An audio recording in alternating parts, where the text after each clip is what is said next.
cœur de notre cœur, qui nous connaît mieux que nous-mêmes et qui nous attend tout le temps.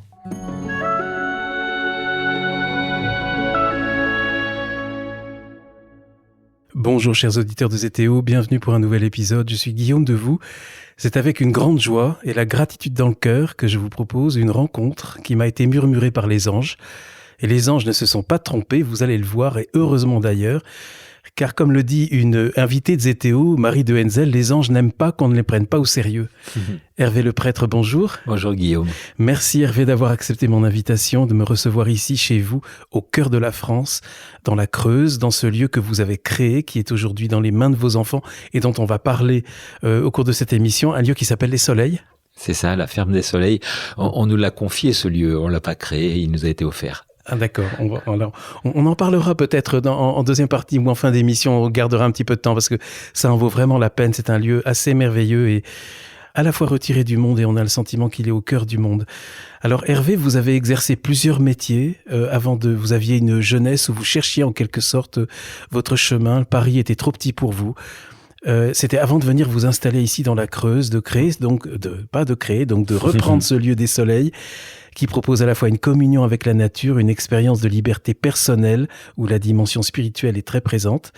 Ça, c'était avant l'accident qui a bouleversé votre vie, un accident qui vous a fait rentrer dans une autre dimension. Alors, je suis désolé, on commence par l'accident parce qu'on n'a pas un temps énorme, mais cet accident, il est en même temps peut-être une naissance, une deuxième vie pour vous qui commence. C'est l'objet d'un livre il est sorti quand ce livre ? En mars de cette année. En mars de cette année, aux excellentes éditions Mama, Quand la souffrance devient lumière, avec une illustration dont on parlera en couverture et une préface de Frédéric Lemarchand que les auditeurs de Zétéo aiment tant. Oui, c'est un peu une deuxième naissance ? Une totale renaissance. C'est ça qui a été en effet, un nouveau départ pour moi et finalement, c'est devenu une expérience collective. Ça a changé aussi beaucoup de choses au niveau de notre famille, mais au niveau des amis aussi qui habitent autour dans ce petit hameau. En fait, c'est une naissance parce que j'ai cru mourir. Vous avez cru mourir. L'histoire de cet accident, c'est que, pour expliquer peut-être... Alors d'abord, c'était 14 ans après votre installation ici. C'est ça. À peu près la moitié. Parce que c'était 2009, 95, oui, c'est ça, 14 ans. Ça fait 30 ans, donc oui. C'est à peu près la moitié par rapport à maintenant. Ça fait 16 ans que j'ai été accidenté maintenant. En fait, si je le résume, l'accident purement de façon formelle, je me retrouve à faire du bûcheronnage et à couper un arbre qui était à moitié tombé et je prends pas les règles de sécurité. Parce que vous êtes pas l'homme à tout faire, mais presque, vous faites tout. Vous êtes un homme d'abord très actif, je crois, oui. Peut-être même hyperactif, et vous avez fait tout de vos mains ici avec Blandine, votre épouse, avec les amis, et donc ça demande toutes les compétences. Toutes, de la maçonnerie, l'électricité, le chauffage. Oui, je pense que les paysans, déjà, pour la partie agricole, les paysans sont des touche-à-tout. Après, souvent, on m'a dit, mais pourquoi t'as été bûcheronné tout seul? Quand on est paysan, en effet, on se balade souvent avec son tracteur et sa tronçonneuse, parce qu'il y a souvent des branches qui sont tombées, des arbres qui sont en travers. Voilà, là, c'est le cas. La veille au soir, il y a eu un coup de vent.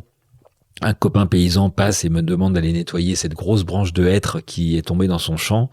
Et donc, je me retrouve en début d'après-midi à partir pour ramasser cette branche et je découvre qu'il y a un autre arbre qui tient en équilibre dans le talus et qui me semble dangereux. Donc, je descends les quelques mètres qui m'en séparent et là, le hasard de la vie fait que ma tronçonneuse tombe en panne d'essence. Je me retourne et l'arbre cède à ce moment-là et je me retrouve écrasé par un frêne. Les symboles sont bien présents dans cette histoire. Pourquoi ? Parce que je suis écrasé par un frêne sur les racines d'un hêtre.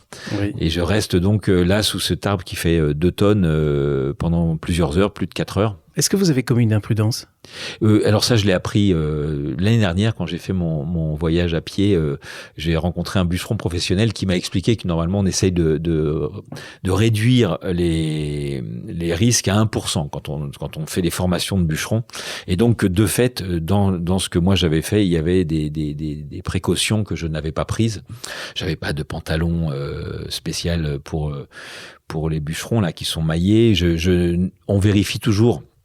Apparemment, son niveau d'essence dans la tronçonneuse avant d'attaquer un arbre, chose que je n'avais pas fait. Et puis, il s'avère que dans les arbres les plus dangereux à couper, ce sont ceux qui sont déjà à moitié cassés ou qui sont en équilibre. Et j'avoue que j'y vais vraiment la fleur au fusil. Vous ne saviez pas?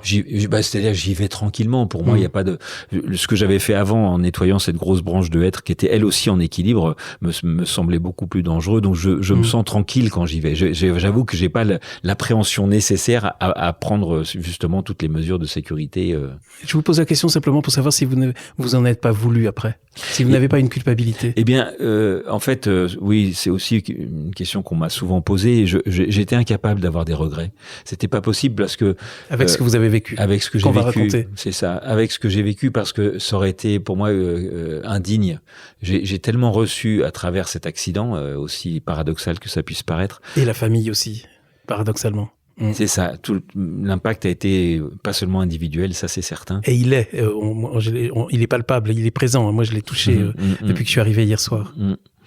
Voilà. Après, ça veut pas dire qu'il faut pas réaliser à un moment donné les erreurs que l'on a faites. Et je vous dis, ça a mis du temps puisque c'est l'année dernière seulement que vraiment un bûcheron. Parce que quand on me disait il fallait pas y aller seul, bon, franchement, t'avais pas de téléphone. Bon, pareil. Je veux dire, bon, pour moi, ça me passait à 10 000.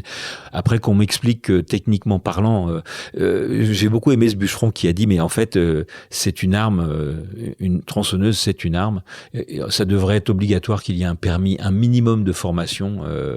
Et c'est vrai que comme je suis pas du genre à lire les modes d'emploi, eh bien depuis j'ai découvert, on peut en rire, j'ai découvert que sur les modes d'emploi des tronçonneuses, il y a des explications et il y a les précautions de base justement, et ça rejoint ce bûcheron professionnel. Mais qui vous aurait aussi donné le conseil de pas peut-être se placer par rapport à l'arbre à tel endroit, à tel moment. Non, mais j'arrive. Non, mais on fait des conjectures et puis c'est pas. Oui, c'est ça. Moi, j'arrive pas à partir là-dedans, tout simplement parce que.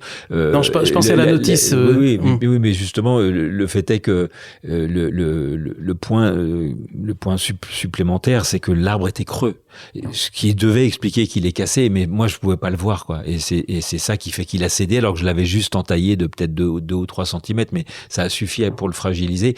Après, pourquoi il a cédé au moment où je passe dans l'axe, puisque c'est ça aussi qui s'est passé.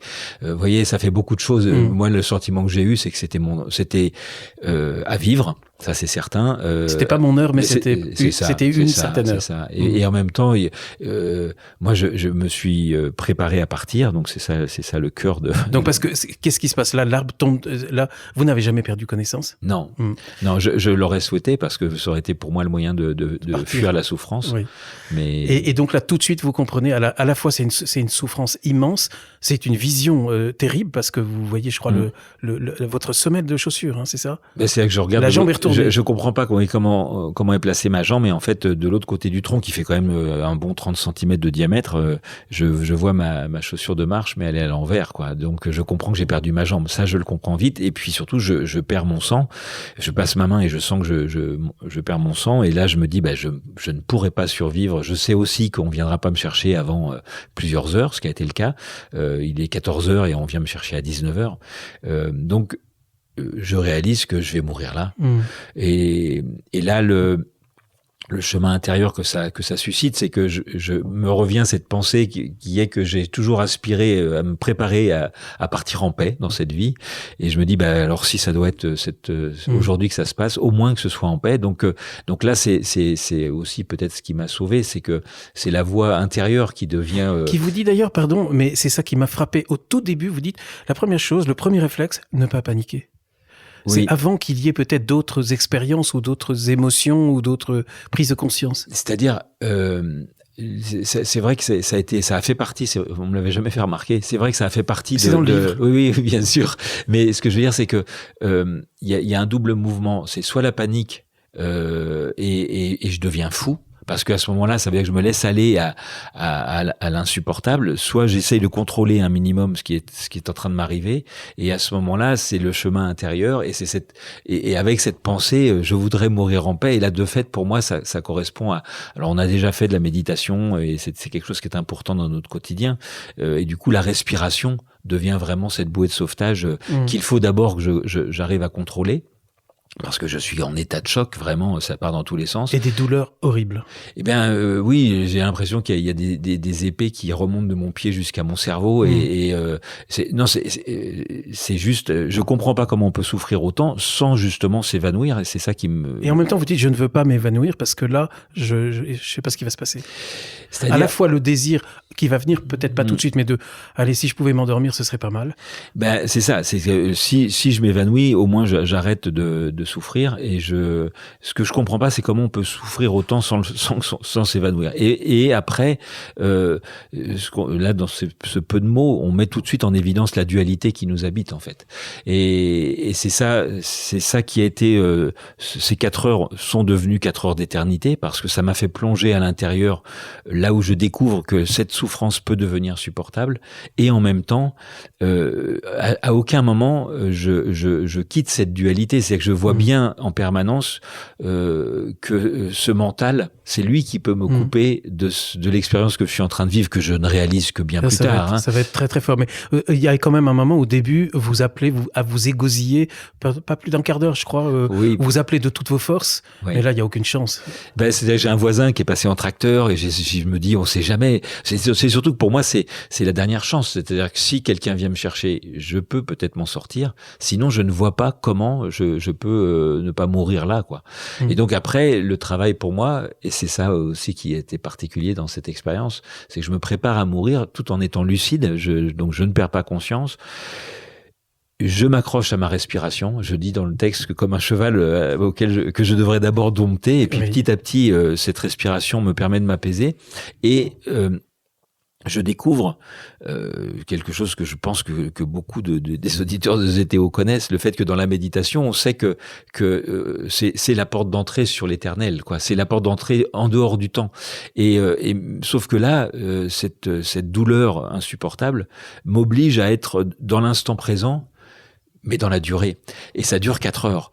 Et donc, en permanence, je vois, en effet, ce mental qui voudrait autre chose, qui voudrait refuser, qui voudrait regretter, qui voudrait se mettre en colère, qui voudrait me faire culpabiliser. Enfin, les pensées, elles existent. Souvent, les gens m'ont dit, mais tu n'as pas assez expliqué tout ça. Et je dis, non, parce que la réalité, c'est que, justement, toute ma concentration m'oblige à ne pas m'accrocher à ces pensées, à me mettre en recul. Et là, à travers cette respiration, dans l'instant présent, je découvre quelque chose que peut-être j'avais déjà pressenti, mais là de façon, c'est comme si j'étais ancré, c'était tatoué au fer rouge dans mon cœur. Dans l'instant, tout est possible. Et cette porte qui s'ouvre me fait réaliser notre réelle dimension, c'est-à-dire que c'est pareil, cette dimension intérieure invisible que l'on porte à l'intérieur, que je connaissais, mais entre savoir que c'est là et y tendre. Vous savez, souvent dans la méditation, on recherche certains états de conscience, chose que depuis je sais que c'est une erreur. C'est-à-dire le fait d'être là pleinement présent. Faut pas chercher l'illumination, vous le dites. C'est ça. Il y a rien à rechercher parce que tout est là. Et en fait, souvent on veut tendre vers, alors que je découvre que c'est l'accueil qui permet ce qui doit se faire. Et là, moi, je n'ai finalement rien recherché. Le chemin est intéressant. Il y a des étapes, si vous me permettez, parce que ça, la première, elle me paraît très importante. C'est le soulagement. Je vais voir venir ma mort, c'est une chance exceptionnelle. C'est la première étape. Là, j'en blague un peu, c'est-à-dire que je me dis, mais n'est-ce pas une chance exceptionnelle de voir venir sa mort? Je vais passer de l'autre côté consciemment. Ouais, vous prenez ce parti. Mais c'est-à-dire, c'est une situation assez délirante, quoi. Je veux dire, je sais pas s'il y a beaucoup à part les condamnés à mort, et on sait tous ces témoignages justement des gens qui sont dans les tunnels de la mort, comme on dit, là où ça les amène finalement. Je pense que c'est vraiment l'école du lâcher prise.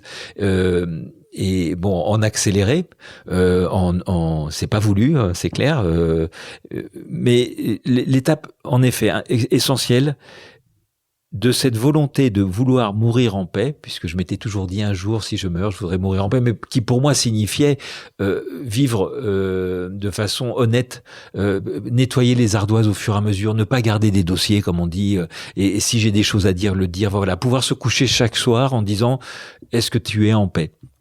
sachant que c'est peut-être la dernière nuit ou que c'est la dernière journée. Donc je vivais déjà avec cette pression. Vous étiez préparé en fait en tout cas avec ce cheminement spirituel que vous aviez vécu et qui vous a mené ces 14 ans. On en parlera en fin d'émission. Qu'est-ce qui vous avait amené au soleil et quelle était votre motivation? Et aussi ce fait de dompter votre respiration vous permet d'avoir des pensées moins chaotiques. Tout à fait. Alors c'est sûr que c'est la respiration qui pendant toutes ces heures et même après quand les secours vont venir sera la bouée de sauvetage. Ça c'est essentiel et très clair. Et depuis je sais très bien et je pense que heureusement aussi beaucoup le savent que dès qu'on se branche sur la respiration de façon consciente, ce qu'on appelle la pleine conscience, je crois dans certaines démarches, on voit que le mental s'apaise. En fait, c'est le meilleur moyen et ça peut se faire dans l'instant. Donc ça c'est une vraie belle prise de conscience qui maintenant est comme un phare dans la nuit, je dirais. À chaque instant, en se branchant sur sa respiration, on peut se rebrancher avec cette dimension la plus profonde de notre être. Donc ça, je trouve que c'est un tel cadeau que c'est bien d'en avoir toujours conscience.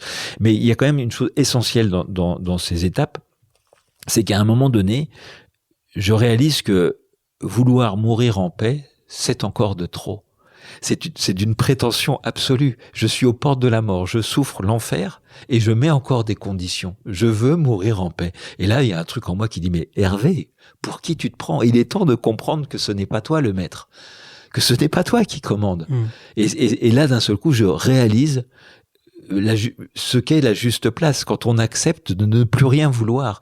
Et c'est qu'à ce moment-là que la force m'est donnée, en fait, de supporter. J'ai l'impression que vous êtes un peu aidé. Il se passe quand même des choses un peu miraculeuses. Vous avez compris que c'était très grave. Vous avez senti le moignon. Enfin, il y a déjà c'est pas encore amputé, évidemment. Vous allez être amputé plus tard. Mais là, vous avez bien compris. Et vous avez même un réflexe incroyable, presque, peut-être pas réfléchi, mais vous faites le fameux point de compression, sans peut-être même le savoir. Là où vous avez le plus mal, où vous pouvez avoir accès, c'est à l'aine, je crois, vous appuyez, et c'est ça qui va vous sauver. Et avant, je fais un garrot avec ma ceinture. Et vous faites un garrot, et c'est ce qui va vous sauver aussi.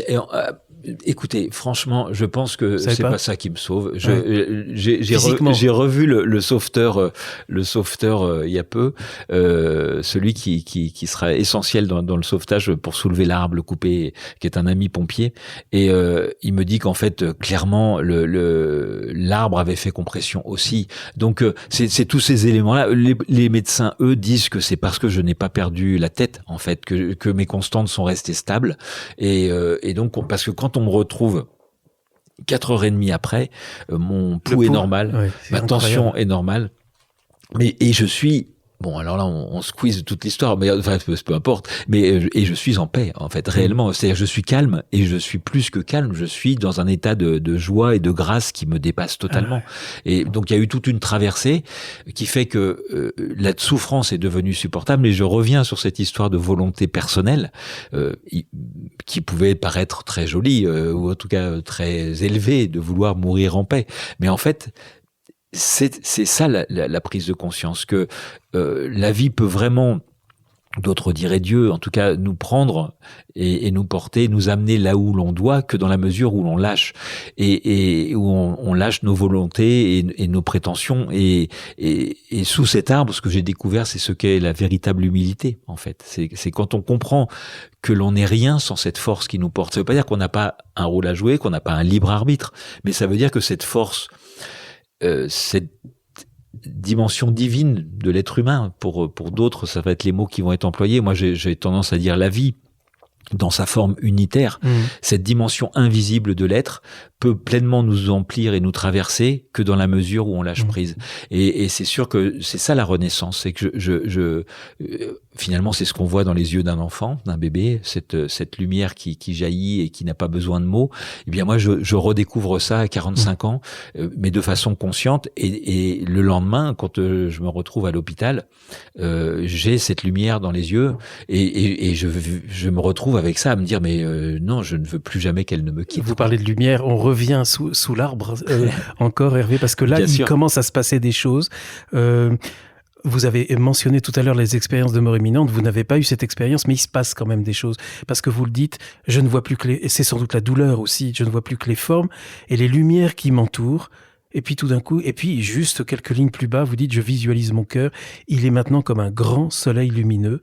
Je vois un espace infini », ça c'est par étapes, hein, mais et vous parlez même d'un espace orangé, d'une lumière douce et chaleureuse. Là, il se passe des choses. Oui, C'est là le contact avec cette éternité dans laquelle vous êtes en train d'entrer, en fait. C'est 4 heures d'éternité dont vous avez parlé tout à l'heure. C'est ça. C'est-à-dire que si je pense à mon existence, il y a le avant, il y a ces 4 heures sous l'arbre où, quelque part, en termes de densité et de vécu, je le dis d'ailleurs, quand on me retire, j'ai vécu plus pendant ces 4 heures que pendant les 40 premières années de ma vie.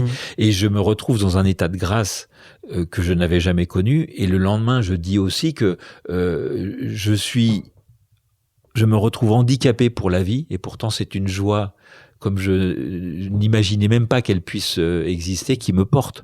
Et cette joie ne m'a jamais quitté depuis. Donc, c'est sûr que ça balaye toutes les certitudes. Et qu'est-ce qui s'est passé sous l'arbre ?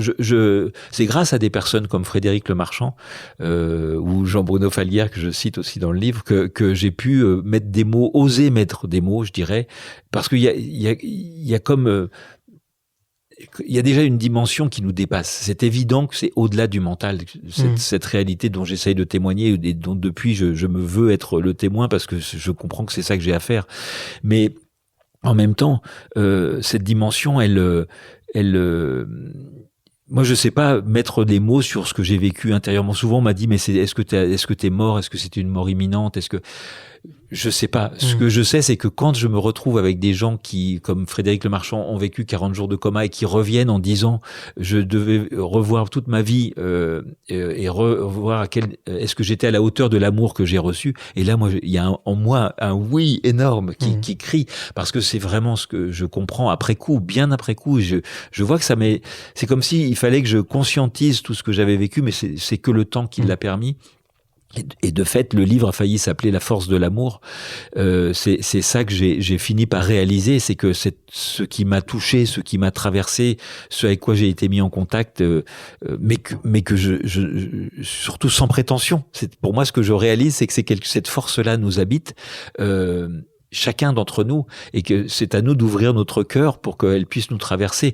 Et donc moi, je reviens avec ça. C'est-à-dire, je perds une jambe, mais on m'offre la prise de conscience que tout est possible à chaque instant quand je lâche et quand j'accepte de ne plus maîtriser mon existence. Ce qui finalement, de mon point de vue maintenant, est notre réalité quotidienne. Finalement, on croit qu'on maîtrise là où on est complètement à côté de la plaque. On croit qu'on est coupé du reste du monde, alors que là, sous l'arbre, j'apprends que nous sommes un et indivisibles, que nous sommes juste une cellule d'un corps qui s'appelle l'humanité, et que si on en est conscient, finalement ça revient. Être conscient, c'est être porteur de cet amour qui nous appelle à faire vivre dans l'extérieur cette humanité, cette unité que l'on porte à l'intérieur. C'est pour ça qu'on a tous envie de faire vivre de l'harmonie, de la beauté, et de créer de la beauté, parce que c'est juste concrétiser dans l'extérieur ce que l'on porte à l'intérieur. Et là, ça devient pour moi une évidence.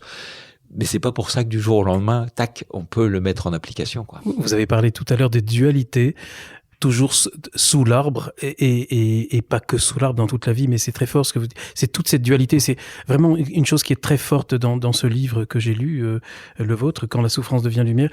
Vous le dites, dès qu'une ombre pensée m'agrippe, l'espace rétrécit, les aiguilles me déchirent comme des pics sortis des profondeurs du mal.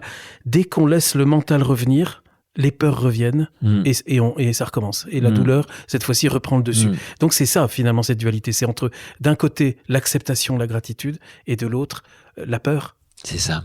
C'est ça. Alors, et le contrôle, le désir de contrôle. C'est ça. Alors, c'est de fait, c'est symbolisé aussi, enfin, c'est notre réalité profonde, c'est que nous sommes un ego, nous avons un corps, nous avons des véhicules qui nous permettent d'être dans cette incarnation, et puis nous avons notre dimension, la dimension spirituelle, qui est cette énergie qui nous anime à travers notre âme, voilà.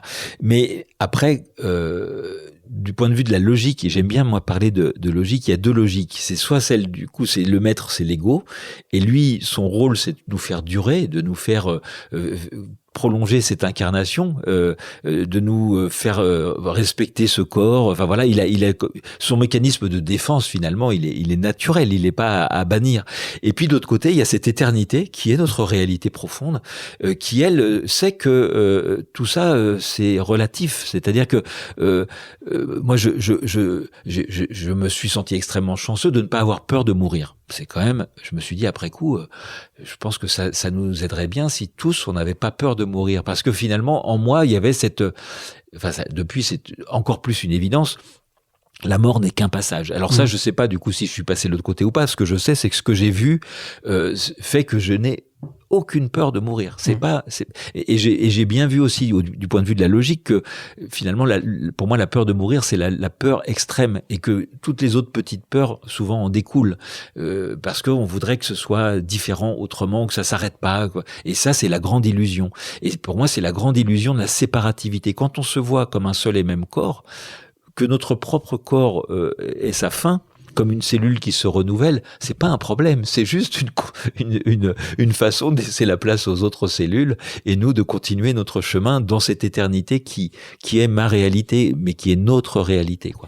Donc je ressors de là en sachant plus clairement qu'on a deux logiques qui nous animent, soit la logique de la peur, soit la logique de l'amour, qui pour moi, l'amour est cette force invisible, unitaire, qui nous anime, c'est pas qui nous anime de tout temps, mais que l'on peut accompagner de façon consciente. Et pour l'accompagner de façon consciente, c'est l'ouverture de cœur, et ça veut dire c'est le lâcher prise avec les peurs. Donc toujours se voir faire, et voir dans quelle mesure ce qui m'anime. Alors je dis pas les peurs réflexes, hein. Il y a une voiture qui va qui va passer au moment où je veux traverser, c'est bien de faire un bond en arrière, hein. C'est pas, les peurs peuvent avoir leur utilité, mais quand d'un seul coup on est bloqué dans sa propre vie, qu'on n'est plus capable d'être dans la confiance, voir dans quelle mesure c'est pas ces peurs qui nous bloquent, qui nous coupent finalement de notre réalité profonde. Et c'est la foi. Et ça ouvre à la foi. Ce qui est étonnant c'est que vous parlez de vagues de douleur qui vous font souffrir énormément et qui en même temps se fracassent contre cette sphère lumineuse dont vous avez parlé. C'est étonnant, cette image. Oui, mais alors ça, je peux tranquillement le valider, le confirmer. Je sais depuis que ça paraît. Je veux pas être prétentieux là-dedans. C'est juste pour montrer les mécanismes. Je sais que dans la respiration, les douleurs deviennent supportables. Quand on est concentré sur sa respiration, déjà ça nous emmène dans d'autres sphères à l'intérieur. Mais heureusement d'ailleurs, parce qu'après j'ai rencontré les douleurs fantômes qui me reviennent de temps en temps. Mais en tout cas, je sais que toute souffrance, ça paraît fou, mais c'est comme ça. Toute souffrance est supportable dans la mesure où je suis dans l'instant présent. Finalement, c'est le refus de la douleur qui la rend insupportable. Et donc, quand on a vécu ça, c'est sûr que ça fait bizarre. Mais pareil, ça ouvre à cette logique de l'acceptation. Et c'est vrai qu'après, moi, il m'a été difficile de pas me voir faire et de me sentir ridicule quand je commençais à râler intérieurement parce qu'il pleut, parce que le car n'est pas à l'heure, parce que l'autre ne dit pas ce que j'aimerais qu'il dise. Et là, il y avait une petite voix en moi qui disait: Hervé, il te faut une autre jambe à enlever pour que tu comprennes. Donc, vous arrêtez de jouer au con, quoi. Ce qui vous aide à ce moment-là, sans doute, c'est cette paix dont vous avez parlé. Et vous le dites, je sais que je vais mourir. Je ne regrette rien. J'ai le sentiment du travail accompli. J'ai fait du mieux que j'ai pu. J'étais quelqu'un d'entier, sincère, sans partage. Et vous avez aussi cette image que je trouve absolument magnifique. Je vois notre hameau, là, qui n'est pas loin derrière vous, de l'autre côté du vallon. Et vous le voyez dans un berceau de lumière, les enfants comme des graines d'or. Et c'est un lieu, c'est peut-être ce qui vous a aidé, c'est ce lieu où vous avez travaillé à prendre conscience de la dimension spirituelle de la vie. Alors, merci de relever ça, parce que, en effet, moi, je me suis senti, vous l'avez dit tout à l'heure, déjà extrêmement bien accompagné, intérieurement certes, mais aussi extérieurement, et on a eu la chance de rencontrer, il y a des années maintenant, il est parti depuis de l'autre côté, un ami qui s'appelle Johan, qui nous avait... Qui est à l'origine de votre action. C'est ça, qui a été celui qui a été... c'était le premier homme qui m'a parlé de dualité, par exemple, et qui m'a dit, mais tu sais, la conscience, c'est celle qui te regarde faire. Il s'appelait Johan comment ? Johan Isselé. Il était d'origine belge. Et c'était quelqu'un qui avait eu des expériences initiatiques et qui avait été éveillé, on pourrait dire, et qui du coup sa vie était dédiée à l'éveil des consciences. Et ça a été pour nous plus qu'un bienfaiteur. C'est vraiment celui qui a ouvert la voie et qui nous a renvoyé à nous-mêmes surtout. Parce que le problème des gens éveillés, c'est qu'on veut tout de suite les gouroutiser. Et lui, il a passé sa vie à nous renvoyer à nous et à dire mais en fait soyez à la hauteur de ce que vous avez reconnu. Voilà. Bon après ça peut paraître que des mots. Le fait est que dans ce petit hameau, on a été un certain nombre à se retrouver autour de cette aspiration à vivre cette dimension spirituelle dans notre quotidien sans forcément passer par le prisme des religions ou des dogmes. Et c'est une vraie expérience qui n'est pas finie. C'est comment être à la hauteur de cette dimension sacrée qui nous anime. Je pense que c'est à partir du moment où seul l'instant est réel, eh bien c'est toujours à renouveler. C'est ça aussi la grande leçon. Mais on a la chance donc d'être accompagné, y compris dans l'éducation des enfants. Par exemple, ça fait partie des personnes qui nous a dit très tôt, vous savez, voyez vos enfants comme des compagnons de route et ne restez pas au seul niveau de vous êtes des parents, ce sont les enfants, ils vous doivent quelque chose comme vous leur... Non, dépassez ça, nous sommes tous des esprits en chair et si vous commencez à voir vos propres enfants comme des esprits sur le chemin de conscience, eh bien la relation devient tout autre, le respect devient évident, voilà, et il y a eu beaucoup de choses comme ça. En tout cas, cet accompagnement spirituel, il a été fondamental. Comme l'invitation à mettre du silence au cœur de nos vies. Ça paraît là aussi des gros mots, mais nous, on se recueillait tous les soirs. On avait un rendez-vous avec nos amis à 19h. Ça a continué depuis, où on prenait un temps ensemble, en silence. Point, sans rien rechercher, pour apprendre à couper avec ce rythme effréné que l'on peut se donner même dans des havres de paix comme ici, dans cette campagne. On peut aussi, c'est un lagon bleu, mais on a bien vu que ça pouvait être transformé en enfer parce que j'étais bon pour rajouter beaucoup d'activités. Et donc, en tout cas, c'est vrai que grâce à cet ami et ses amis, puisqu'on avait une démarche qui a été collective, où on faisait régulièrement des journées rencontres, où on faisait des retraites en silence, eh bien, on connaissait le chemin. Voilà, on nous avait aidé à savoir que la paix, c'est cette unité qu'on peut ressentir. C'est quand on arrive justement à faire que cet ego choisit volontairement de se soumettre à la vie en lui. Après, cette démarche que je pouvais pressentir, que je pouvais comprendre intellectuellement, l'accident a fait que c'est devenu comme tatoué au fer rouge, quoi. C'était vital. C'était soit je me mettais en cohérence et ça devenait supportable, soit je devenais fou. Donc c'est sûr que c'était paradoxalement cette épreuve est devenu un cadeau énorme parce que pour moi après je suis revenu, il y avait plus aucun doute, il y avait plus de doute, il y avait juste ce sentiment que son propre devenir personnel est un leurre. À partir du moment où on se voit comme un et indivisible avec tous ceux qui nous entourent, qu'est-ce que ça signifie, moi, ce que je vais devenir, l'importance non, en fait, on se sent concerné par l'ensemble ou pas. Et on se sent beaucoup plus dans le réel en ayant cette vision-là que quand on se croit justement coupé du reste. Et ça, c'est la logique de l'ego. Donc, c'est comme une libération, quoi. C'est libéré de ma propre importance. Vous avez vraiment, en tout cas, été aidé. C'est ce sentiment que j'ai parce que de vision à ce moment-là c'est des lignes extraordinaires. Vous dites, à ce moment-là, encore sous l'arbre, je vois les liens lumineux invisibles qui nous relient de cœur à cœur. Un peu plus loin, je me sens grand comme l'univers. Et encore un peu plus loin, une fusion s'opère, comme si de la souffrance sortait des éclairs de lumière, un grand feu d'artifice. Et je suis spectateur de cet univers en expansion. Et il y a une phrase entre les deux qui dit « je ne comprends plus rien ». Et je trouve que c'est la clé. Je ne comprends plus rien. Et je ne comprends rien et j'accepte. Je pense que c'est ça la clé, c'est une des clés. C'est j'accepte de ne rien comprendre. Et vous posez même cette question, est-ce toi la mort ? Oui. C'est peut-être ça la mort ? Oui, mais je sais pas. C'est ça qui est génial. Je ne sais pas, mais en fait, je m'en fous. Je sais depuis que c'est quand j'accepte que mon mental accepte qu'il ne comprenne plus rien que autre chose peut se passer. Et pour moi, vous dites, vous avez été accompagné, oui, et je le réalise que petit à petit, à quel point nous sommes accompagnés. En fait, vous avez vu récemment, je vous ai montré cet ange qu'on nous a offert avec ses grandes ailes. C'est comme ça que je me sens, en fait. Je me sens vraiment comme dans les bras de la vie ou dans les bras des anges. Alors après, moi, ça me dépasse. Il y a des gens qui parlent des anges et Frédéric Le Marchand m'a aidé à nommer celui qui serait mon ange, qui s'appelle Humabel. Il y a Johan, dont je vous ai parlé, qui pour moi est quelqu'un qui nous a toujours accompagnés. Mais dans ce podcast, on parle beaucoup de... Pas que, mais on parle aussi de la lumière du Christ. Pour moi, c'est évident que cette lumière, ça correspond à ça. Après, vouloir affirmer des choses par rapport à cet accompagnement-là, je me sentirais très prétentieux parce que justement, ce que je sais, c'est que ça me dépasse.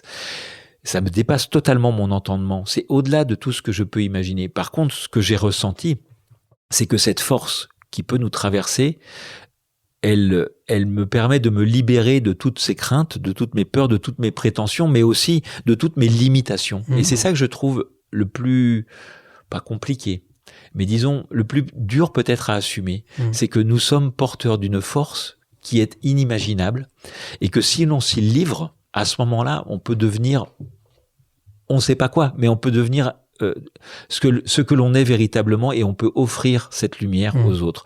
Et ça a été les dernières années, le chemin à faire les dernières années, c'est-à-dire j'étais pas bien, je comprenais pas pourquoi, je n'étais plus porteur de ce que j'avais découvert sous cet arbre et que je savais pourtant qu'il était là, juste là dans mon cœur, pas loin. Et puis en fait, en faisant ce premier parcours, quand je suis parti vers Compostelle avec mon vélo, ça s'est imposé de l'intérieur quand je me suis posé la question, parce que là aussi, voilà, cette position d'humilité, c'est oser poser des questions à l'intérieur. Qu'est-ce que je dois faire? Quel est mon rôle? Enfin, voilà, quand on sait plus, oser poser des questions. Et là, la réponse est tombée implacable. Tu n'es pas à la hauteur de ce que tu as reçu. Il te faut témoigner.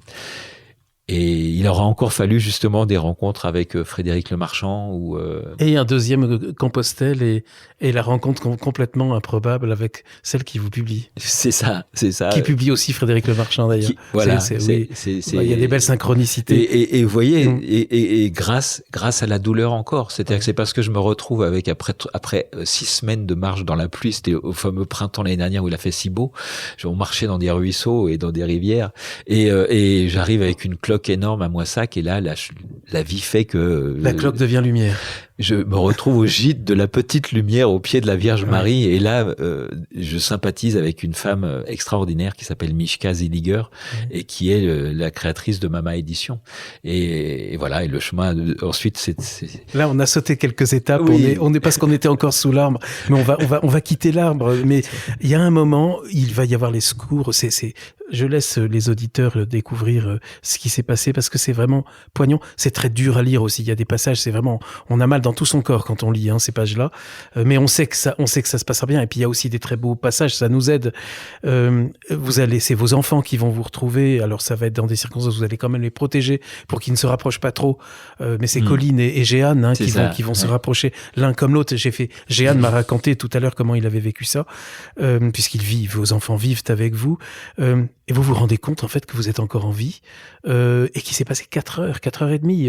Vous n'aviez peut-être pas conscience que ça avait été aussi long. Non, je perds toute conscience du temps. C'est-à-dire à partir du moment où ça devient insupportable, je sors de la dimension temporelle classique, je dirais. C'est-à-dire j'ai vraiment quand en fait je réalise qu'il est tard parce que la lumière est devenue tombante, rasante même. Le soleil est devenu rasant.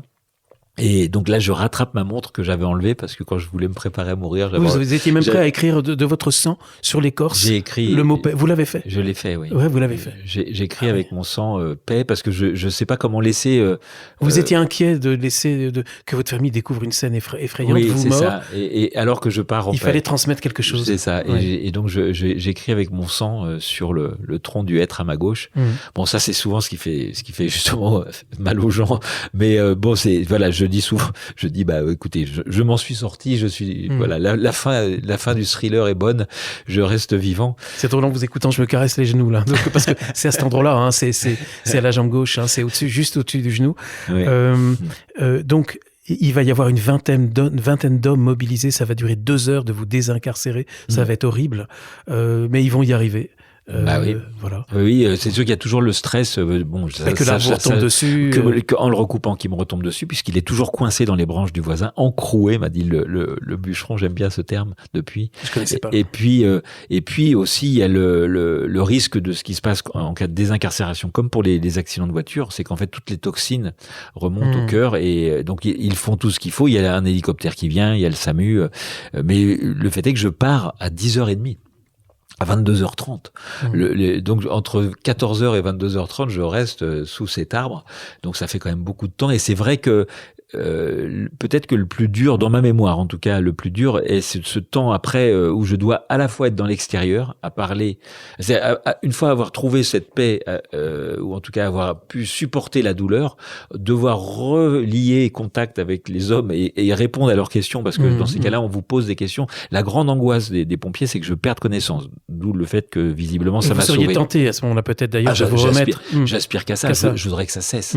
Je voudrais que ça cesse. Ça paraît quand même très long. Et surtout quand je retombe dans l'échelle temps, voilà. Et là, je ne comprends pas pourquoi ça met autant de temps pour qu'on me sorte de là. Mais en fait, je suis dans un talus, entouré par des arbres. Il y en a qui sont couchés. Je suis dans les ronces. Enfin, c'est extrêmement compliqué pour eux pour me sortir de là, quoi. Bon, on peut pas on peut pas tout raconter. Puis il faut surtout le lire dans ce livre. Vous dites quand même à un de vos enfants avant d'être emmené en hélicoptère, je crois. Mon cœur a été débarrassé de tout ce qui l'encombrait.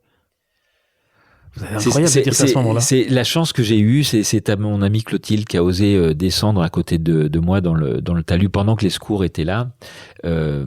Et la chance que j'ai eue, c'est qu'elle avait un carnet et qu'elle va noter tout ce que je dis. Et ça m'a aidé à conscientiser ce qui m'était arrivé, parce que il y a des propos qu'elle avait notés, notamment ceux-là, dont je pense pas que je me serais souvenu, et qui le lendemain, cette dualité, je l'ai vécue, c'est-à-dire il y avait un côté de moi qui n'arrivait pas à comprendre. Je veux dire, ça dépassait mon entendement. Comment je pouvais être aussi joyeux alors que j'étais handicapé, quoi. Vous parlez d'état d'illumination, d'état de grâce. Et ben, c'est les mots que j'ai mis après coup. Ce qu'on pourrait traiter comme une euphorie post-opératoire, c'est d'ailleurs peut-être ce que vont penser les autres. Et puis, à l'hôpital, ils vont penser que vous êtes peut-être fou, que vous délirez. Mais non, parce que ça va continuer. En fait, ça a continué jusqu'aujourd'hui. C'est ça. Bon, il y aura des hauts et des bas, bien sûr. Mais, oui, les bas, c'est quand je m'autorise pas à laisser sortir ce qui me traverse, mais le fait est que sur le coup, la tendance médicale, en tout cas, c'est de dire bah oui, c'est au niveau corporel, on sécrète des hormones, voilà. Mais en fait, cet état de joie profonde que je ressens, il est d'un autre ordre. Il est du fait d'avoir toucher du doigt notre réalité profonde. Et il faut le transmettre maintenant. Vous dites maintenant, mon rôle, c'est d'avoir... C'est ça. Si je suis là, c'est qu'il faut que je le dise et que je le transmette. Je ne vis plus pour moi. Alors, vous faites l'admiration même de Blandine, votre épouse, et de tous ceux qui se disent, mais qu'est-ce que tu es fort, que c'est incroyable. Et vous dites, mais c'est pas du tout ça. Je ne suis pas fort, c'est le contraire. J'ai lâché. C'est la vie qui est forte. C'est parce que j'ai lâché. Et il y a cette phrase que j'aime beaucoup. Vous dites, je me crois fort quand je suis con et je suis con quand je me crois fort. Oui, celle-là, j'ai souvent du mal à la redire parce que c'est un peu con. C'est un peu con, mais de limiter ça à ça. Mais en effet, c'est vrai que je vois que c'est un vrai problème, questionnement difficile à conscientiser, cette question de la volonté personnelle. C'est-à-dire que d'un côté, il faut qu'on oriente notre volonté dans le fait de servir, je dirais, quand je dis choisir son maître. Notre ami Johan nous disait, il faut choisir son maître. Soit c'est l'ego, soit c'est l'esprit du monde. La peur. Avec la peur. Soit c'est l'esprit de la vie et on s'ouvre à l'éternité et la confiance, la foi, cet amour. Mais c'est dans un lâcher prise.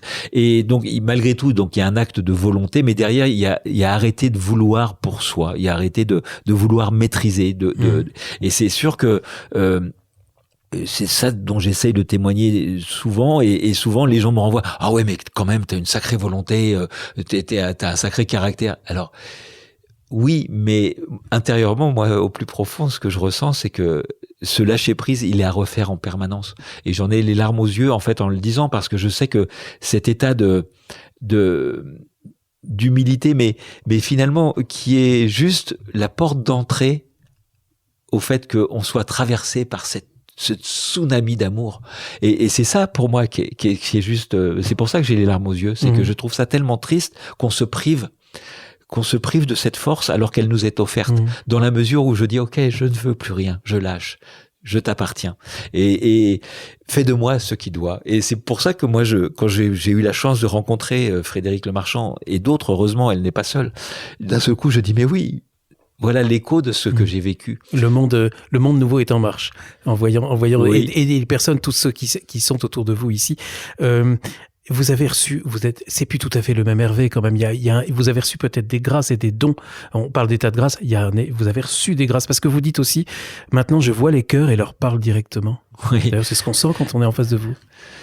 C'est-à-dire, je pense que on a toutes et tous cette grâce. Dans la mesure où justement on arrête de prétendre à ce que l'on n'est pas, mais bon, c'est le boulot du moi, c'est le boulot de l'ego de se croire différencié et coupé des autres. Mais ça, c'est la grande illusion. Quand on lâche avec ça, je veux dire, et c'est ça que quand je dis, je réalise sous l'arbre que si je me libère de l'importance que je me donnais, à ce moment-là, je sais que tout est possible à chaque instant. Et ça, pour moi, c'est vraiment quelque chose qui est essentiel. Tout est possible à chaque instant, mais uniquement dans l'instant. Tout le reste est illusoire. Et c'est-à-dire que souvent, dès qu'on dit « oui, c'est vrai, oui, je sais bien, oui, mais… » quand les conditions seront requises, quand j'aurai fini ce boulot-là, quand je serai en paix avec tes… Non. Je vous le confirme. À chaque instant, juste en faisant… Ça suffit pour ouvrir la porte du cœur et pour que cette force nous habite et nous dise « aime ». Et dans cet amour qui me traverse, je me retrouve un avec vous et avec tous ceux qui m'entourent. Et c'est cette libération qui nous est offerte.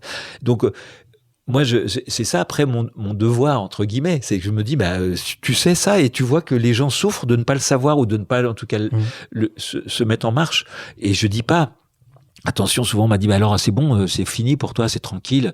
Non, il y a rien qui est facile, il y a rien qui est acquis et il y a rien qui est définitif. Et ça, c'est aussi extrêmement essentiel. C'est à refaire à chaque instant, mais c'est une posture qui, quand on la reconnaît parce qu'elle nous libère de notre propre poids. Et puis l'autre élément qui est essentiel, en vivant un accident de cette façon-là, on sait que l'adversité acceptée, c'est de l'or en barre. Ça, c'était une expression de notre ami Johan. C'est de l'or en barre. Les adversités qui nous sont présentées sur le chemin, en fait, le pire, c'est qu'on est allé vivre et quand on n'en fait rien. Mais si on les accepte, alors il y a autre chose. Même sans les comprendre. Faut peut-être faire le pari. Je comprends pas, mais j'accepte quand même. Dans un premier temps. Parfois, ça peut paraître tellement révoltant. Vous auriez pu être révolté.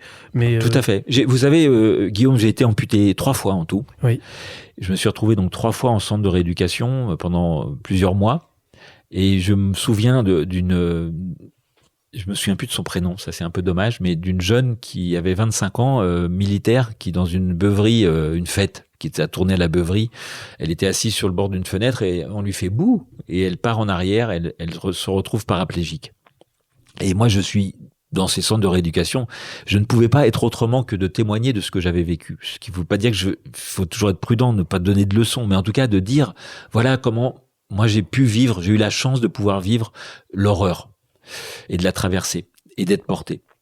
Et cette jeune femme, je l'ai revue 4 mois après. Moi, j'avais quitté le centre de rééducation. Je venais pour une visite de contrôle et je vais lui rendre visite dans sa chambre. On avait déjà pas mal discuté ensemble. Elle bougeait que les mains. Elle me regarde et elle me dit, Hervé, tu sais, je sais pourquoi je suis ici. Je vous donne cet exemple-là parce que c'était pour moi le plus frappant peut-être, mais j'en ai eu plusieurs. J'ai eu la chance d'avoir des gens qui comme ça étaient dans une rancœur, une colère, parce qu'elle avait une colère après celui qui lui avait fait peur. 4 mois plus tard, c'était relativement tôt, on pourrait dire. Elle avait trouvé du sens. Alors comment peut-on trouver du sens quand on a 25 ans et qu'on est paraplégique ? Mais je sais intimement que on ne sait pas pourquoi, on ne comprend pas toujours, mais que ce qui nous arrive, c'est notre chemin de vie. Et il y en a plein qui le disent, qu'on choisit même d'avant, mais ça me dépasse, je sais pas, moi, je sais pas. Ce que je sais, c'est que le fait d'accepter, ça change tout. Mais attention, ça veut pas dire qu'on va tomber dans l'exigence de bon, alors maintenant j'ai compris, allez, j'ai accepté, alors il faut que j'ai les fruits. Non, c'est pas ça. C'est que c'est la posture qui change, c'est que c'est ce positionnement face à l'adversité, parce que c'est ce que je dis à la fin du livre. Qui n'a pas rencontré, moi c'était un frêne qui m'a bloqué sur le hêtre, mais qui n'a pas rencontré son frêne dans sa vie? Mais évidemment que tout le monde en rencontre tous les jours. Pour moi, c'est les handicaps invisibles sont bien pires, les longues maladies sont bien pires. Donc moi c'était très frappant, c'était sur peu de temps et comme une synthèse de tout ce qui peut nous arriver dans une vie après voilà, est-ce que je suis à la hauteur de ce qui m'a été donné? Mais c'est pour ça que je fais ce chemin-là depuis de témoignages. Je me dis, c'est ce qui m'a été dit aussi de l'intérieur, si ça peut aider au moins une personne à porter un peu plus dignement sa souffrance, eh bien, je ferai pas ça pour rien. Donc vas-y, lâche-toi, ose. Qu'est-ce que tu as à perdre? Et vous avez parlé de souffrance, et ça n'a pas été facile, ça n'a pas du tout été un chemin facile porté par l'illumination, certes, et vous parlez de douleur, et aussi là, c'est assez insupportable à lire parfois, mais ces douleurs fantômes aussi dont vous parlez, qu'on connaît mal, hein, évidemment, mais vous en avez encore? Ça vous arrive encore? Oui. 14 ans après? Ouais, 16 ans. 16 ans, pardon. Mais non, pas de mal. Vous savez, dans ces cas-là, moi, quand je pense à ces douleurs-là, je pense à ceux qui, tout de suite, là, prennent des bombes sur la figure et se retrouvent amputés et n'ont même pas de médicaments. Alors, la solution qu'on vous propose à l'hôpital, c'est le Rivotril. Enfin, c'est des produits neuroleptiques qui vous endorment, en fait, et vous retrouvez légumes. Donc, moi, j'ai jamais voulu rentrer sur ce chemin-là. Après, mon épouse dit c'est Dieu qui te parle. Oui. et je valide assez la proposition. C'est qu'il a un message à passer à ce moment-là? C'est-à-dire que ce que je vois, c'est-à-dire que je peux pas vous dire ce que je viens de vous dire juste avant sur l'acceptation de ce qui nous arrive, sans que je puisse ne pas le faire aussi pour les douleurs fantômes. Ce qui est particulier, c'est que c'est comme si vous preniez une décharge de 120 volts ou un coup de couteau. Là, il y a 2 jours, tiens, c'est pas vieux. Il y a 2 jours, j'avais l'impression d'avoir une aiguille à tricoter qui m'était plantée dans le moignon. C'est rare que je la ressente dans le moignon. Souvent, je la ressens dans le pied absent, dans le pied absent. Mais ça me tient en éveil. Et en fait, j'ai vu depuis. J'arrive pas à trouver une règle. C'est un peu comme une antenne, en fait. C'est-à-dire que je peux. Une des dernières fois où j'ai vraiment beaucoup souffert, mon beau-père était en train de décéder. Je l'avais vu quelques jours avant, et en fait, j'étais connecté avec lui. C'est évident. Donc, je sais que c'est. Je pense que, en fait, dans cette vie, on a une responsabilité qui est de porter une part de la souffrance du monde, qui va avec le fait d'être incarné. C'est indissociable. On ne peut pas avoir un corps de chair et ne pas ressentir la souffrance. C'est aussi, je pense que c'est la voie du Christ. Que par l'amour, que par la lumière, ça ne suffisait pas pour comprendre notre réalité profonde. Et il a fallu traverser la souffrance. Il a fallu rentrer au plus profond des ombres, dans l'enfer, pour qu'on comprenne à quel point la lumière est la solution et que les ombres sont au service de la lumière. Et moi, pour moi, c'est ça que je comprends maintenant depuis, c'est que finalement, si quand on a une épreuve, on commence pas soi-même par l'accepter et la porter dignement, c'est-à-dire en étant éclairé par cette lumière qui donne sens à notre existence, eh bien, c'est pas la peine d'aller chercher plus loin. Qu'est-ce que je dois faire dans cette vie? C'est quoi le sens de mon existence? Ça commence là. Ça commence dans la façon dont on porte ces adversités, dont on accompagne ceux qui souffrent à côté de nous. Et donc pour moi, ça commence par là. C'est-à-dire que je ne sais pas pourquoi j'ai ces douleurs, mais le fait de les accepter et de m'y livrer totalement, me renvoie à cet instant présent où je sens qu'il y a un travail qui se fait au-delà de mon entendement. Et je nous invite tous à nous libérer de savoir d'avance ce que je dois vivre ou pas vivre, parce que finalement, à partir du moment où on apprend que la souffrance peut devenir lumière, si on refuse ces adversités dans notre existence, on se coupe de la moitié de la nourriture céleste qui nous est offerte. Et donc, ça change toute la vie. Moi, depuis mon accident, la vie n'a jamais été aussi dense. Justement parce que je sais que cet instant, seul l'instant est réel, que la personne la plus importante, c'est celle avec laquelle je suis. Et surtout, je sais que ce sont mes pensées qui vont me couper de l'instant et du réel. Donc, c'est au-delà du mental que la réalité de notre existence peut prendre sens. Et c'est dans le cœur. Le siège de la conscience et de l'amour, c'est le cœur. C'est ce que vous dites, hein. Quand je souffre trop, il me faut renouer le lien intérieur au plus vite. C'est donc quitter le mental, là. Oui, mais ça c'est... Donc, vous voyez, ce qui est beau, c'est que je sais, quand vous me dites ces extraits-là, je ne sais plus si c'est sous l'arbre ou si c'est hier. Parce que, en fait, ce que je vois, en vous entendant, c'est que tout ce que j'ai vécu sous l'arbre, et depuis, c'est une nécessité d'en faire feu de tout bois. C'est-à-dire, soit je suis à la hauteur de ce que j'ai reçu, de cette compréhension que j'ai reçue, soit je suis indigne. C'est pour ça que j'ai jamais pu regretter ce qui m'est arrivé. Je me sentirais minable, quoi. Alors, l'hospitalisation a duré 4 mois, je crois. La première fois, oui. Et au bout de 4 mois, vous remarchez. On a posé une prothèse déjà ? Oui, c'est ça. Oui, ça va super vite. Moi, ce qui s'est passé, c'est que l'os avait été coupé en pointe dans l'urgence et que, en fait, je me saignais de l'intérieur. Je suis réopéré. Il faut recommencer dans les mois qui suivent. 2 autres amputations. Mais le retour à la maison, alors, il n'est pas aussi facile que ça. Non. Parce que, en fait, et ça, vous avez l'honnêteté de dire mon amputation m'a rendu égocentrique. Et donc, il faut me retourner vers les miens et les aider à dire ce qu'ils ont vécu et à contextualiser l'accident, qu'ils le racontent. Et même c'est très émouvant parce que Blandine va le contextualiser, votre épouse, en dansant. Oui. Et vous dites c'est un moment de grâce extraordinaire. Elle avait jamais dansé aussi bien. Et puis ce qui est quand même très, très paradoxal, c'est qu'à la fin de la danse, elle chute lourdement et elle se blesse gravement. Oui. Mais vous vous rendez compte, Guillaume, ce qui est terrible pour moi, là, l'effet miroir, c'est qu'il aura fallu 16 ans pour que ça, 15 ans pour que ce chemin-là se fasse. Donc, en effet, mon aveuglement, je pense qu'il a été aussi... ah oui, ça s'est pas passé tout de suite. Et non. En fait, ça aurait été trop simple. Je vois...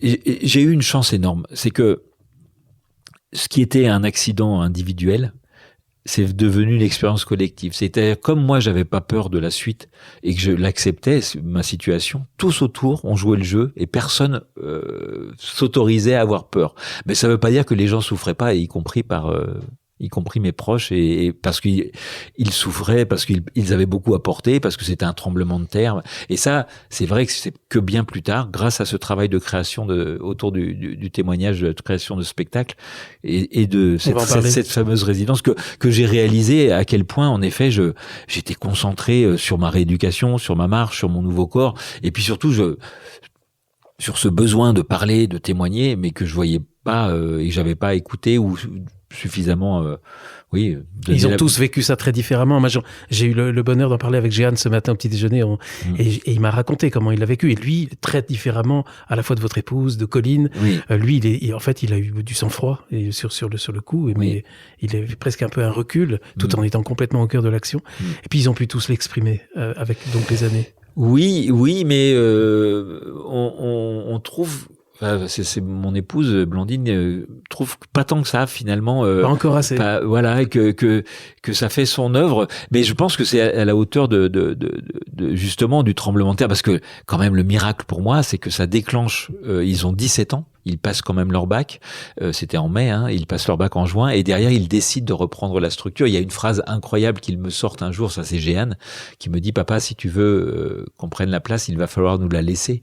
Et ça a été un cadeau magnifique qu'un enfant peut faire à son père quand il y a une succession, parce que ça me libère du poids de cette ferme que je ne pourrais plus jamais gérer. Parce que vous dites, mais on va devoir vendre, on peut plus continuer. Mais non, moi j'étais à la fois paysan, cuistot, je passais entre 12 et 15 heures debout dans ma journée. Là j'arrive tout juste à marcher et je vois pas comment je vais pouvoir porter cette charge, et eux décident de la reprendre avec à 17 ans avec sa sœur, accompagné par leur maman aussi dans un premier temps, et puis un autre jeune qui vient s'installer, mais c'est vrai que ce travail après d'expression donc qui a été permis, Blandine en tout cas a fini par pouvoir enfin laisser la place un peu plus peut-être. Et vous allez donc avoir une activité d'animateur radio. Oui, je reprends un ancien métier. Ancien métier, parce que vous avez fait plusieurs métiers avant. Vous étiez passé à Europe 1, on en a parlé hier soir.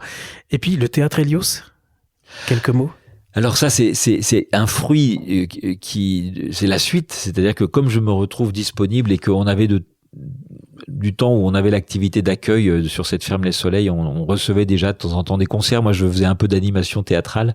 On avait une petite troupe amateur, on se faisait plaisir. Ça allait de 7 à 80 ans. Et on montait un spectacle par an. En tout cas, on avait toujours eu cette aspiration à faire venir des artistes aussi. Mais on n'avait pas de lieu dédié, et étant plus disponible, on décide avec mon épouse, encouragée par notre ami Johan, qui avait eu une vision là-dessus, qui nous avait dit moi je verrais bien un théâtre ici, et ce théâtre on le dédie à la beauté en fait, et on crée une association qui s'appelle l'association Hélios, et qui a pour but de promouvoir la beauté à travers l'organisation de manifestations culturelles, donc à travers l'accueil d'artistes qui pour nous sont des médiums de cet autre plan.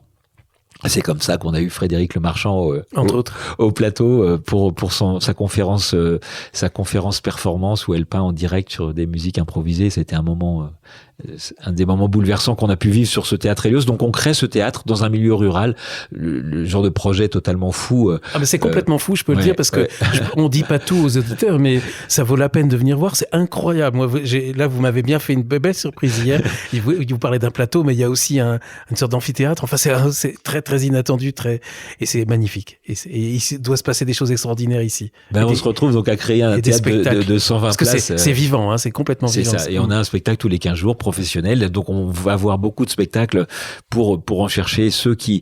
Le but c'est que les spectateurs sortent de là avec un supplément d'âme et que voilà, participer à cet essaimage. Et heureusement on n'est pas seul dans cette volonté de vivre avec un autre état d'esprit. Et donc tout ce qui peut participer pour nous à prendre conscience que oui, on peut se vivre comme des consciences incarnées et non pas comme des êtres matériels qui recherchent je ne sais pas quelle illumination. C'est le bienvenu. Voilà. Je pense qu'on a vraiment besoin de semer des graines de lumière avant tout. Le fait que le monde soit pourri, que tout soit en déliquescence, qu'il faut qu'on passe à autre chose, je pense que ça s'impose. Il n'y a pas besoin de nous pour le dire. Et donc, par contre, trouver des lieux qui amènent de la lumière et trouver des gens qui peuvent la faire passer, et voilà, c'est l'objectif qu'on s'est donné. Donc, vous vous êtes complètement reconverti. Oui, c'est troublant d'entendre cette phrase parce que pour moi il y a vraiment une continuité. Ah oui, j'ai pas pensé à toutes les significations. En le disant. Pour moi il y a toujours eu une continuité depuis même qu'on a créé ce lieu, puisque on l'avait créé en ayant vraiment en tête la volonté d'en faire un lieu de ressourcement. Donc c'est vraiment cette continuité. La chance qu'on a, donc c'est que les enfants ont repris, qu'ils ont créé un restaurant, que c'est un lieu où il y a pas d'alcool par exemple, où on a mis de côté tout ce qui pouvait être drogue autant que possible, en tout cas pour que on peut pas imposer aux gens de fumer une cigarette devant le restaurant. Oui, parce qu'il y a un restaurant aussi qui invite la population, parce qu'on est au cœur de la Creuse qui n'est pas très peuplée, il n'y a pas beaucoup de restaurants, et au moins il y en a un qui est fameux d'ailleurs, et dans un très joli cadre, et ça, il y a aussi donc maison d'accueil, il y a beaucoup. C'est ça, c'est un lieu de c'est un lieu de retraite extraordinaire. Hein, et donc, je fais de la pub là, mais donc très on mérité. reçoit des stages. Pub gratuite. C'est ça. Le but n'est pas de faire de la pub, mais de témoigner en effet que c'est cet état d'esprit on a eu la chance que les enfants aient envie de le faire perdurer. Donc quand il y a une nouvelle génération qui devient porteur de cette envie de vivre de façon désintéressée, on pourrait le dire comme ça, d'essayer en tout cas au mieux de vivre de façon désintéressée. Et c'est ça qui fait que il y a une pratique de petits prix, qui font même des soirées où c'est en donativo, ce que vous voyez jamais dans un restaurant. Ils font des soirées pâtes pour que les familles puissent sortir avec leurs enfants et les gens donnent ce qu'ils veulent. Vous voyez, il y a voilà, que ça c'est des choses qu'on a vécues parce que nos enfants sont marcheurs, qu'on a découvert sur le chemin cet état d'esprit, et on s'est dit pourquoi pas le faire ailleurs, qu'on n'est pas obligé d'être sur le chemin de Saint-Jacques-de-Compostelle pour avoir un état d'esprit de générosité, d'ouverture. Voilà, donc c'est vrai que le cadeau qu'on se fait en faisant ça, c'est qu'on rencontre énormément de belles personnes et qu'on a l'impression de tisser un réseau invisible, mais un réseau qui est en train de se diffuser, et c'est pas celui dont on parle à la télé et dans les médias mainstream, hein, qu'on parle sur les chaînes comme ZTO, ça c'est certain. Et voilà, donc c'est sûr qu'on se sent en phase et très chanceux. Pour moi aujourd'hui, vraiment plein de gratitude que vous veuillez m'interviewer. Mon épouse et moi, on a reçu un cadeau super en arrivant hier soir, et on passe des heures magnifiques. Le temps passe, on n'a pas le temps de voir toutes les questions que j'avais encore à vous poser. Hervé, il y a eu 2 pèlerinages inattendus quand même pour quelqu'un qui est amputé à Compostelle, l'un en vélo, l'autre à pied, qui est plus récent. L'année dernière. Là, vous n'avez fait que la partie française. Hein. C'est ça, oui. Je suis parti par contre de la maison. Voilà. Alors, c'est vraiment des pèlerinages. Le premier au cours duquel vous allez tellement vite en vélo, que vous avez fait en 3 semaines ce que vous deviez faire en beaucoup plus longtemps, je crois. Et puis là, vous arrivez à Roncevaux, je crois. Vous vous dites, peut-être qu'il faut que je continue. Vous avez des résistances. Mais il y a un tas de concours de circonstances qui fait que vous allez y aller quand même. Hein. Et j'invite là les auditeurs, on n'a pas vraiment le temps. Ce que j'aimerais... Hervé, c'est en parlant notamment de cette marche sur le Camino vers Compostelle que vous avez engagée l'année dernière. elle est magnifique parce que c'est à nouveau un moment où vous sentez que vous avez besoin de vous relier avec ce que vous avez vécu, de le renouveler, de le rafraîchir peut-être. Et là, vous faites le choix de partir cette fois-ci. Là, la première fois, c'était normal, vous aviez prévu beaucoup de choses, c'était à vélo. Là, vous allez partir à pied, vous n'allez rien prévoir. Vous allez marcher pour l'amour et par l'amour. C'est dans le livre. Oui, alors le premier chemin, je sais pas ce que je suis capable de faire et j'ai 15 jours de disponible. Et finalement, mon épouse et les enfants m'offrent 15 jours de plus. Et Hervé de l'Antivie, que je tiens à nommer là, qui m'avait montré l'exemple. Qui est avec qui vous avez des... Je l'appelle, il est amputé fémoral gauche, il a déjà fait le chemin et je l'appelle parce que pour le remercier quand je suis à Saint-Jean-Pied-de-Port et c'est lui qui me dit, mais si tu as commencé ce que tu as fait, tu ne peux pas ne pas continuer. Vous avez envie de freiner, vous n'avez plus d'argent, donc il y a tous les prétextes c'était bon pour pas y aller. C'est lui qui m'ouvre les portes. La deuxième fois, donc c'est la suite de ce premier chemin justement où je reviens avec cette aspiration à témoigner et sans savoir trop comment faire et par quel bout le prendre.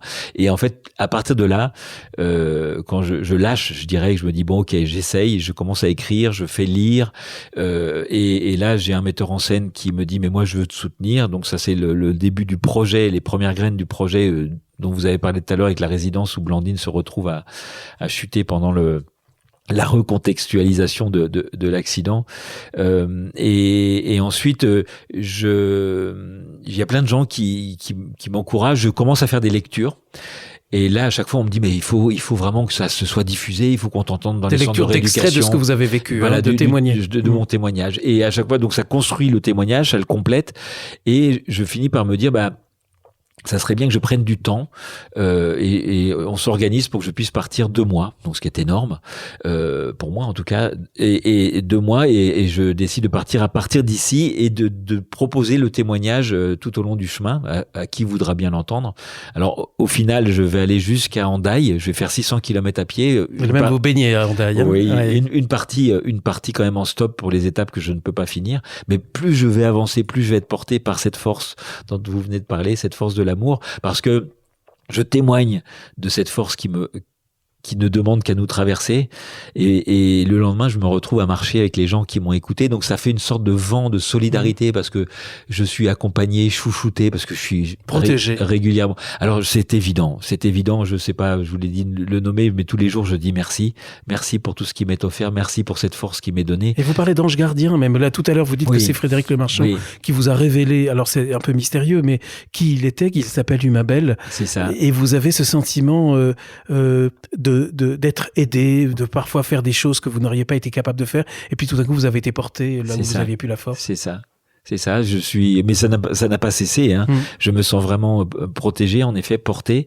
Je pense que c'est être lucide de ressentir que c'est pas nous qui maîtrisons tout et que cette force elle nous est offerte en fait. C'est ça, cette posture d'ouverture pour moi. Et c'est vrai que quand je pars, il y a cette phrase aussi qui me vient avant, tu vas marcher par amour et pour l'amour. Alors je me dis, oh là Hervé, ça commence à fumer encore là-haut, il faut se calmer.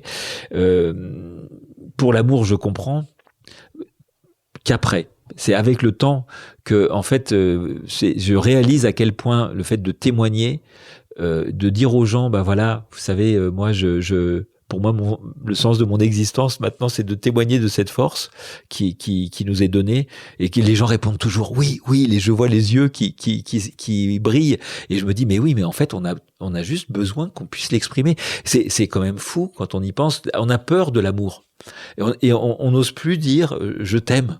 Parce que tout de suite, oui, mais de quel droit tu prétends? Mais est-ce que c'est vraiment l'amour inconditionnel? Ok, l'amour inconditionnel, la barre est très haute. Mais et si ça commençait par pouvoir dire simplement, en toute humilité, je t'aime, parce que on a pris conscience que cet amour ne m'appartient pas. C'est pas moi qui aime.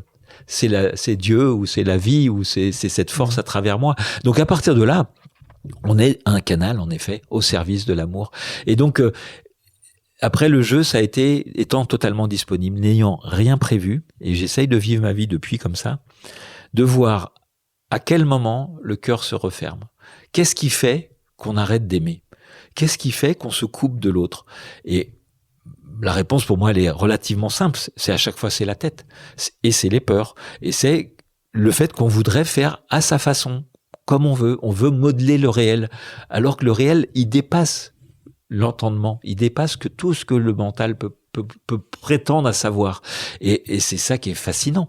C'est qu'à partir du moment où j'accepte de lâcher, mais le relief, la densité, la beauté que ça prend, c'est-à-dire qu'en fait, souvent, les gens disent « Ouais, mais le monde, il est horrible et tout ». Je dis « Non, c'est qu'on a oublié de voir le beau. » C'est pas qu'on a oublié. C'est qu'on ne sait plus voir le beau.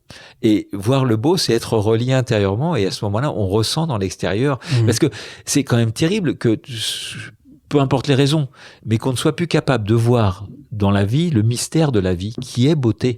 Ça nous dépasse quand même. Qu'est-ce qui fait... Moi, à chaque fois, je prends l'exemple de la main, ça me fait penser à Katazanzaki, Alexis Zorba, qui dit « Mais regarde ta main. Regarde ta main. » Quel mystère, quelle magie. Quand on a perdu une jambe, on sait à quel point cette vie elle dépasse l'entendement. Et donc se reconnecter là-dessus, et cette marche de 2 mois, moi j'ai traversé toutes les forêts là du Limousin. Alors justement, vous le dites, et ça, je peux pas résister à ne pas vous citer ces cours. Vous dites, quand je marche, je sens des multitudes de présences vibrantes, celles que recèle la nature, et vous parlez de la force des 4 éléments qui sont liés. Le feu, c'est la force de l'amour. L'air, c'est le souffle, c'est la respiration. L'eau, c'est la vie. Et la terre. Alors, il y a un passage magnifique sur la terre. Juste un tout petit moment, puis le reste, les auditeurs vont le lire. Vous parlez de l'amour des couleurs, des pierres. Vous aimez faire des sculptures de pierre. Il y en a une juste là devant moi, à quelques mètres. Je l'ai remarqué en arrivant. Pourquoi ce goût des sculptures de pierre? Alors, je comprenais pas dans les ruisseaux notamment. Dans les ruisseaux. Alors là, il y a une explication purement pragmatique. Essayez, quand vous enlevez votre prothèse, de vous retrouver à vous baigner et dans les rivières. J'adore me baigner dans l'eau froide ou dans les rivières, mais alors sur un pied dans les cailloux, c'est compliqué. Donc j'ai tendance à me traîner un peu quand je vais au milieu de la rivière. Et puis il y a les cailloux. Et puis comme je nage là, vous baignez sans prothèse, il faut enlever la prothèse. Et oui, c'est ça. Ouais. Elle est électronique en plus. Donc je superpose les cailloux et je commence à jouer, à faire des équilibres. Mais c'est que bien après que j'ai réalisé à quel point c'était vraiment une métaphore de l'existence, et que pour moi, dans ce symbole des pierres empilées, il y avait la symbolique de ce lâcher prise, parce que je me suis retrouvé à faire des sculptures totalement improbables, inattendues, sans prétention aussi, mais parce que j'ai réalisé que quand je mets 2 pierres l'une sur l'autre, eh bien, le fait que ces pierres puissent tenir quand je recherche des équilibres qui sont improbables, c'est le fait que je ne mentalise pas. C'était vraiment une mise en pratique de ce que je viens de dire juste avant, ne pas savoir d'avance. Et là, il y a des fois, je me suis retrouvé sur un caillou rond à mettre une pierre et qui tienne. Ou parfois, vous dites que c'est même la pierre du dessus qui va... c'est la troisième. Des fois, j'en ramène une troisième, je suis en équilibre. Ouais. Voilà. Et donc, ça, c'est un jeu. Mais j'invite les auditeurs à jouer. Bon, faut pas se les mettre sur les genoux, hein, ça fait mal. Mais c'est vrai que ça a ouvert des portes. C'était un symbole de cette fragilité. Voilà, nous ne sommes rien sans cette vie qui nous porte. Un souffle peut nous faire tomber, et en même temps, dans cette fragilité, cette improbabilité, tout est possible. Alors Hervé, je parlais tout à l'heure de la couverture du livre.